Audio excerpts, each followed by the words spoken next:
Episode 3 from Severance just released, and oh my god, I felt like this episode is 3 hours long because a lot of things happened, from the goat's farm to Dylan and his wife's meeting to Mark reintegration. I was expecting Mark to get reintegrated on this season, but I thought like it might be on the last episode like a finale scene. But Mark getting reintegrated on episode 3, I'm telling you guys, we have a lot more to see on the upcoming episodes. Mark and Helly set out to search for Miss Casey by questioning other departments about her. From the beginning, it's clear that something is off with Helly. Her odd glances at Mark suggest she isn't entirely on board with helping him finding his wife. Are you sure you're okay helping me out with this? Yeah, of course. This suspicion is further confirmed on Milchick's screen, where we see a list of 4 severed employees with 3 of the switches turned on and 1 turned off. This detail cements that it's indeed Helena, not Helly, joining him on this quest.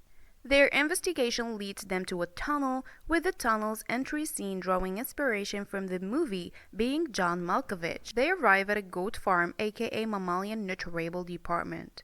This setting echoes the similar imagery we saw in the opening titles, reinforcing the strange recurring themes of goats. At the farm, the employees instruct them to show their belly buttons. This peculiar demand instantly brings Bert's word from season 1, where he mentioned that there used to be a rumor that people from MDR had pouches on their stomachs. Was this an allusion to that rumor, or were they checking for signs of cloning? After all, clones traditionally lack belly buttons. Notably, we don't catch a glimpse of Helly's or Helena's belly button, leaving us with even more questions about her. Meanwhile, we see Milchick getting a gift from the board because of his hard work. The gift was some paintings of Kier reimagined with a black face and blue eyes. Mr. Milchick doesn't look like he liked the gift that much.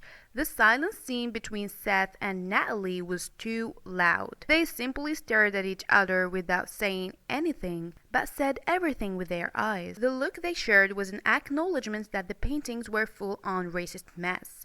But it was dangerous to say that out loud. Natalie was showing how she understood the moment where she mentioned that she had the same gift as him. You could see the fear in her eyes. After that, we've seen Mr. Milkshake putting the paintings up on the top shelf. This is exactly what Mark did in the first episode of season 1 with the pictures of Petey. It's an act of rebellion, and I think Milkshake is going to follow the same path that Mark S has over the last season. Meanwhile, Dylan receives a unique gift, a meeting with his Audi's wife. Interestingly, she bears a resemblance to Pam from The Office, which adds a familiar, almost nostalgic feel to the scene. The show often uses color symbolism, with the Audi word depicted in shades of red and the any word in blue. Here, Dylan's wife is dressed in purple, blending both colors, subtly representing her status as an Audi stepping into the Annie's world. The entire scene carries an awkward tension resembling the vibe of a first date. Dylan appears shy and noticeably uncomfortable, unsure how to navigate this unfamiliar dynamic. During their conversation, she casually reveals that Mr. Milchick's real name is Seth, a detail Innies are never supposed to know. Miss Huang warns her against spoiling any information, which is how we realize they were being surveyed by her, adding an extra layer of tension to the scene. Who's Seth? Don't you... Please refrain from sharing information that may be privileged or sensitive. Thank you. Looking ahead, I have a strong feeling that Dylan's Innie will find a way to send messages to his Audi through his wife. The method remains unclear for now, but it seems like an inevitable development in the episodes to come. We've also seen Mark trying to send his Innie a message by burning his retinas with the phrase, "Who is alive?" This phrase is also the title of this episode. Just after this intense moment, Ragabi suddenly appears in front of his car, making a significant turn in the storyline.